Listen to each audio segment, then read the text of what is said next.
Itu pun tidak dilakukan tindakan apa-apa karena ternyata begitu sampai sana penegakan diagnosa itu sudah terlambat. Fathan retinanya sudah terlepas di kedua mata. Diagnosa saat itu ada ROP. Jadi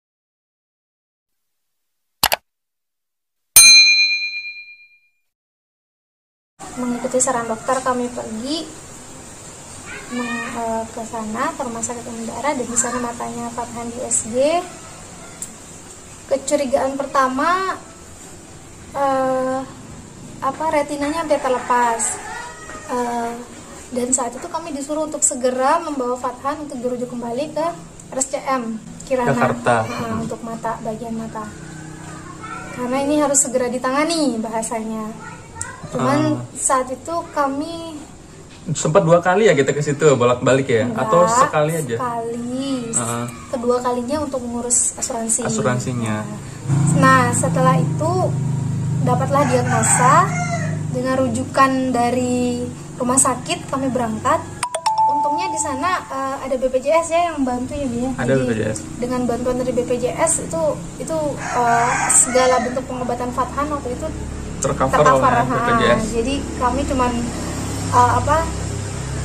menanglangi yang biaya sehari-hari kayak transport dan lain-lainnya, itu aja. Di Jakarta di RSCM hampir sebulan ya, hampir sebulan di bolak-balik. Itu pun tidak dilakukan tindakan apa-apa karena ternyata begitu sampai sana penegakan diagnosa itu sudah terlambat. Fathan retinanya sudah terlepas di kedua mata. Di kedua matanya. Diagnosa saat itu ada ROP, jadi retinopathy of prematurity, penyakit mata yang biasanya dialami oleh bayi prematur, di mana retinanya ya atau syaraf matanya terlepas akibat dari saraf abnormal yang berkembang pesat sehingga menekan retina sehingga retinanya bisa terlepas. Nah, retina terlepas itu menyebabkan retina kan fungsinya menangkap cahaya. Nah, menangkap gambar, menangkap cahaya. Karena itu terlepas, jadi udah tidak ada fungsi itu. Jadi Fathan tidak bisa melihat sama sekali.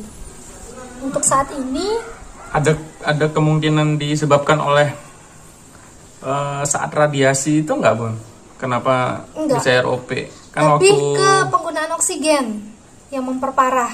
Oh iya, jadi waktu Fathan di NICU itu hampir cukup lama dikasih bantuan oksigen. Iya, sempat mau dilepas dini, tapi ternyata dia apne nggak kuat nafasnya, sempat henti nafas hingga dipasangkan lagi oksigennya selama 3 minggu kalau nggak salah. Dari sebulan ya? Itu hampir 3 mingguan dia pakai oksigen ventilator. Dan kata dokternya penyebab ROP kemungkinan besarnya itu disebabkan oleh penggunaan oksigen ya. Salah satu yang memperparah. Penggunaan oksigen di waktu di NICU. Jadi kayak 2 mata pisau gitu loh oksigen itu. Satu sisi nggak bisa dilepas karena parunya belum kuat, tapi di sisi lain dia punya efek samping ke mata karena tekanan ke hidung kan juga dekat mata ya. Gitu. Jadi tekanan yang besar itu kan tekanannya lumayan besar ya yang dimasukkan udara yang dipompakan ke hidung itu. Jadi dia juga termasuk menekan mata juga. Nah, di sana juga bisa memperparah ROP. Sedihnya sebenarnya ROP ini bisa dicegah jika sedari awal orang tua itu aware dan paham melek info gitu. Karena itu di sini sekaligus sarana ini ya kayak edukasi ya, menginfokan kepada para calon orang tua ya yang sedang menanti bayi. ROP itu bisa dicegah dengan screening dini. Jadi seharusnya saat di NICU Fathan itu sudah melakukan screening mata, screening pendengaran. Jadi beberapa screening wajib yang di rumah sakit di kota-kota besar sudah hampir diwajibkan, yaitu screening mata, screening ROP, screening OAE yaitu pendengaran, screening jantung ya, sama otak sebenarnya. Cuman waktu itu Fathan tidak melakukan screening otak. Dia sampai melakukan 3 screening aja, mata, telinga, sama jantung. Alhamdulillah jantungnya bagus kondisinya, tapi mata tadi ya. Mata karena telat dilakukan screening. Jika dilakukan screening awal, jadi tindakan tuh bisa dilakukan untuk mencegah pelepasan retinanya itu. Jadi mungkin bisa dilaser atau apa yang dirasa dibutuhkan untuk mencegah potensi pencegahan saraf abnormal itu untuk berkembang sehingga mendorong retina terlepas. Jadi ya paling Jadi ROP itu punya stage gitu, stage 2, 1, 2, 3, 4 sampai 5. Yang terparah kondisi Fathan itu ya stage 5. Kami sudah bawa ke Jakarta sudah stage 5. Ternyata sudah stage 5. Jadi tidak bisa dilakukan tindakan apapun untuk mengobatinya. Ya, yang dokter katakan cuman kami harus pasrah, berbesar hati, dan harus mengasah indera yang lain dari Fathan. Karena udah penglihatan sudah nggak bisa diharapkan lagi gitu. Iya. Kalau di screening awal mungkin bisa di laser, itu paling masih di stage 4, palingnya di stage 3. Karena beberapa artis tuh ada tuh yang kayak ini ya, ROP. Surya Saputra sama Chintya Lamusu itu kan juga ROP anaknya. Tapi masih di stage awal bisa dicegah gitu, karena mereka melakukan screening awal. Jadi, dan orang tua dari si bayi itu sudah memahami, ada pengetahuan tentang screening mata atau pengetahuan tentang screening untuk bayi prematur. Sedangkan kami waktu itu tidak tahu ya, tidak ada pemahaman tentang tentang harus screening apa untuk bayi prematur, sehingga nggak ada info juga dari pihak rumah sakit saat dan itu. informasi dari rumah sakit sama sekali tidak ngasih informasi apapun. Jadi saat Fathan sudah keluar rumah sakit sangat senang. Iya, karena senang senang sekali itu. Kan dari box inkubatornya. Ternyata masih ada bahaya lain yang mengintai. Jadi harapan kami nanti kalau ada ibu-ibu baru yang semoga aja sih bayinya nggak prematur. Meskipun umur 36 minggu di screening aja anaknya. Alhamdulillahnya kabar baiknya di cover oleh BPJS semuanya. Alhamdulillah. Di cover oleh BPJS. Jadi nggak usah takut lah, terutama bilang nggak ada biaya atau apa, di cover kok. Ya, jadi screening aja, jangan nggak tega ya, karena lebih nggak tega lagi kalau kayak Fathan udah kondisinya kan. Betul. Kalau bisa dicegah kondisi itu ya udah nggak apa-apa, bayinya nangis saat itu gitu, daripada panjang kisahnya ya urusannya. Lalu kalau sekarang perkembangan Fathan gimana, Bun? Resiko bayi prematur memang tidak semua ya, beda-beda tergantung bayinya, adalah keterlambatan tumbuh kembang. Fathan sendiri duduknya juga agak terlambat, respon terhadap suara juga agak terlambat, jalan juga agak terlambat, sehingga saat itu dokter anaknya menyarankan untuk diterapi fisioterapi, terapi okupasi ya, serta terapi bicara. Fisioterapi itu untuk melatih gerak motorik kasarnya.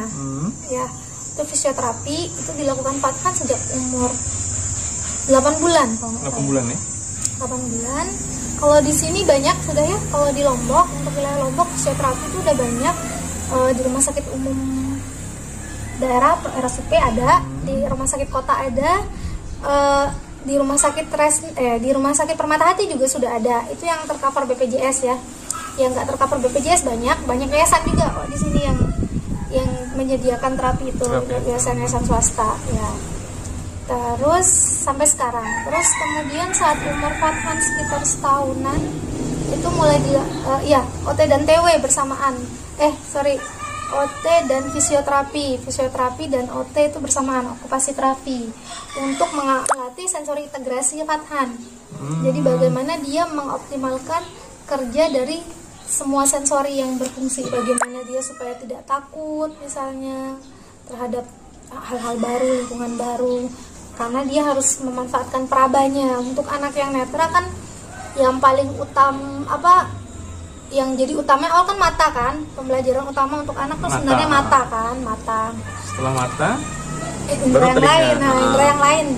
Tapi kan untuk anak yang sudah keterbatasan penglihatan biasanya raba dan telinga yang paling dominan yang untuk ini ya, yang bisa dimaksimalkan selain untuk merangsang. Iya, yang lain tentunya harus harus dimaksimalkan juga manfaat indera-indera yang lain.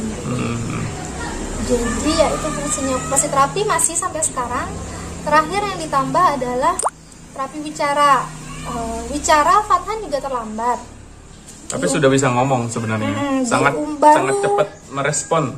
Saya tanyakan pada dokternya, masih jangan terburu-buru dulu, tunggu sampai 1,5 tahun saat itu baru kita tentukan mau diterapi bicara atau enggak. Cuman karena pandemi, panjang ceritanya, nggak berani ke rumah sakit, bla bla bla bla, akhirnya baru beberapa bulan aktif terapi sekitar lagi. 2-3 bulan kemarin baru mulai ini. Karena Fathan masih drawling, masih ngeces. Meskipun sudah bagus ininya peniruan kata-katanya, dokternya menyarankan untuk di TW, terapi bicara, untuk mengurangi, jadi supaya mulutnya tuh kuat. Di massage, dikasih PR kami di rumah yang kami lakukan supaya bisa memperkuat. Apa PR-nya, Bu? Sementara ini adalah Fathan harus bisa meniup. Karena meniup itu fungsinya bukan niup yang biasa ya? Niup yang biasa, tapi mulai dari yang gampang sampai yang susah. Yang gampang itu apa? Kayak niup tisu, kan itu paling ringan kan? Ditiup dikit aja udah bergerak kan objeknya gitu. Kalau yang niup sulit? Trompet, naik ke niup trompet sampai niup balon ya kan.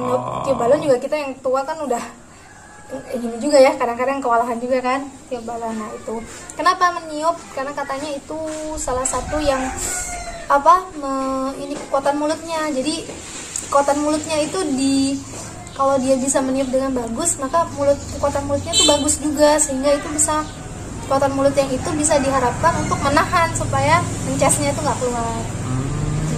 Itu sementara ya, itu karena baru beberapa kali untuk terapi bicaranya. Sejauh ini alhamdulillah Fathan sudah bisa berjalan. Kemudian ya cuma berjalannya masih agak nyeret kadang ya. Terus sudah mulai berani. Seperti takut ya, Fathan itu seperti takut. Karena meraba dulu, kakinya meraba. Jadi kalau dia berdiri, kemudian dia mutar. Kalau kita mau ngajak dia berjalan, kalau lagi moodnya nggak mau, itu susah sekali. Dia lebih baik duduk, kemudian berdiri lagi, mutar lagi gitu. Agak susah memang. Lalu perkembangan apa lagi, Bu? Alhamdulillah sudah pintar meniru hampir semua kata ya. Dan kita ngucapinnya kapan gitu, tiba-tiba dia ngucapinnya kapan gitu. Udah lama, berapa minggu kemudian gitu, tiba-tiba dia ngucapin gitu ya. Ini dapat kosakata dari mana? Itu cuman kayak masih perlu diperdalam masalah pemahamannya dia. Kadang dia kayak nggak paham apa yang dia tiru. Ya sejalan dengan perkembangannya sih.